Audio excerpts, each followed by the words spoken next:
ఇక కాంగ్రెస్ హయాంలో తెలంగాణ రైతన్నలకు కష్టకాలం మొదలైంది. సాక్షాత్తు నీటిపారుదల శాఖ మంత్రి ఉత్తమ్ సొంత నియోజకవర్గంలోనే సాగునీరు లేక అన్నదాతలు ఇబ్బందులు పడుతున్నారు. హుజూర్నగర్ నియోజకవర్గం గరిడేపల్లి మండలం కల్మల చెరువు గ్రామంలో సాగునీరు లేక పంటలు ఎండిపోయాయి. కళ్ల ముందే పంట ఎండిపోతున్నా ఏం చేయలేని పరిస్థితి నెలకొందని రైతులు కుమిలిపోతున్నారు. మరో దారి లేక స్థానిక అన్నదాతలు రోడ్డెక్కారు.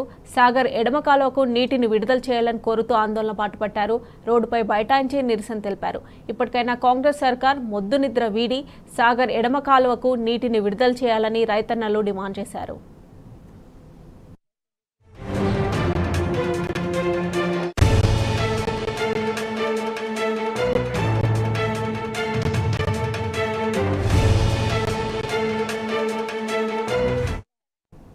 ఇదే అంశానికి సంబంధించి మరిన్ని డీటెయిల్స్ మా ప్రతినిధి రాము అందజేస్తారు. రాము, మమత, ఉమ్మడి నల్గొండ జిల్లా వ్యాప్తంగా కూడా యాసంగి సీజన్ కి సంబంధించి ఎలాంటి నీటి విడుదల చేయలేరు.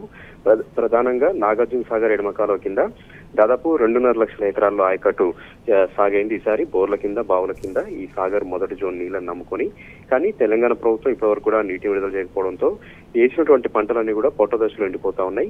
ఏదైతే హుజూర్నగర్ నియోజకవర్గానికి సంబంధించి ఇరిగేషన్ మంత్రిగా ఉన్నటువంటి ఉత్తమ్ కుమార్ రెడ్డి ఇలాకాలో కూడా రైతన్నలు తీవ్ర ఇబ్బందులు పడుతా ఉన్నారు. సాగునీరు అందక కనీసం మొదటి జోన్ కరి పంటలు కూడా నీరు ఇవ్వకపోవడంతో పొట్ట దశలో ఉన్నటువంటి వరి పొలాలన్నీ కూడా ఎండిపోతా ఉన్నాయి. ఇది చూసి రైతన్న తట్టుకోలేక రోడ్డెక్కుతా ఉన్నారు, కడుపు ఆందోళన చేస్తా ఉన్నారు. మొన్న నాగార్జున సాగర్ నియోజకవర్గంలో రోడ్డుపైన ధర్నా నిర్వహించి పెద్ద ఎత్తున కరెంట్ ఇవ్వాలని సబ్స్టేషన్ ముట్టడించినటువంటి రైతులు ధర్నా చేశారు. ఈరోజు హుజూర్నగర్ నియోజకవర్గంలో కోదాడ నియోజకవర్గంలో ఉత్తమ్ కుమార్ రెడ్డి ఇలాకాలో కూడా రైతులు ఒక్కసారిగా ఆగ్రహం వ్యక్తం చేస్తూ ధర్నా చేస్తా ఉన్నారు. లక్షల రూపాయల పెట్టుబడులు పెట్టి తాము నీరిస్తారేమో అన్నటువంటి ఒక ఆశతో పంటలు సాగు చేస్తే కనీసం నీరు ఇవ్వకుండా కరెంట్ ఇవ్వకుండా ప్రభుత్వం ఇబ్బంది పెడతా ఉంది.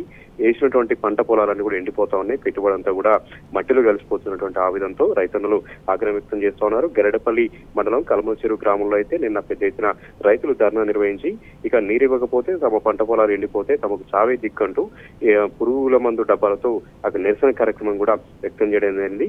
ఇప్పటికైనా నాగార్జున సాగర్ లో కొంతమంది నీరు ఉంది. 510 అడుగుల డెడ్ స్టోరేజ్ కి సంబంధించి ఇంకా దాదాపు 15 అడుగుల నీరు ఉంది కాబట్టి డ్యామ్ లో మొదటి జోన్ వరకైనా సరే ఆరుతడి పంటలకు పొట్టదశలో ఉన్నటువంటి పంట పొలాలకు నీటిని విడుదల చేయాలని కూడా ప్రస్తుతం రైతులు డిమాండ్ చేస్తా ఉన్నారు. లేదంటే తమ కళ్ళ ముందే ఈ పంట పొలాలను కూడా ఎండిపోవాల్సినటువంటి దుస్థితి వచ్చిందని కూడా చెప్తా ఉన్నారు. ఎండలు కూడా బాగా కాస్తా ఉన్నాయి. భూగర్భ జలాలను కూడా ఎక్కడికక్కడ లోతులకు వెళ్ళినటువంటి పరిస్థితి. ఇటు బోరు బావులు కూడా ఎండిపోయాయి, అటు బావులు కూడా ఒట్టిపోయినటువంటి పరిస్థితి. దీంతో దిక్కుతో వచ్చిన స్థితిలో రైతులను కూడా ఆందోళన చెందుతా ఉన్నారు. ఇప్పటికైనా ఉత్తమ్ కుమార్ రెడ్డి ఇరిగేషన్ మంత్రి కాబట్టి ఈ పొట్ట దశలో ఉన్నటువంటి పంట పొలాలను కాపాడకపోయినా సరే మొదటి జోన్ వరకు నీటిని విడుదల చేస్తే అటు మిర్యాలగూడ, హుజూర్నగర్, కోదాడ సంబంధించినటువంటి నియోజకవర్గాల్లో కొంతమేర రైతులకు నీరంతుంది. భూగర్భ జలాలు కూడా కొంత పెరుగుతాయి, బోర్లు పోస్తాయి, పంటలు కాపాడుకోవచ్చు ఆవేదన వ్యక్తం చేస్తా ఉన్నారు. ప్రస్తుతానికైతే అన్నదాతలు చాలా ఇబ్బందులు ఉన్నారు. ఒకవైపు కరెంట్ అందట్లేదు, మరొక వైపు నీరు రాకపోవడంతో ఇబ్బంది ఎదురైంది. గత ప్రభుత్వంలో బీఆర్ఎస్ ప్రభుత్వంలో డెడ్ స్టోరీలో కూడా నీరందించి పంట పొలాలను కాపాడినటువంటి ఆ చరిత్ర బీఆర్ఎస్ పార్టీది, అక్కడ ఉన్నటువంటి బీఆర్ఎస్ ప్రభుత్వం ఉంది.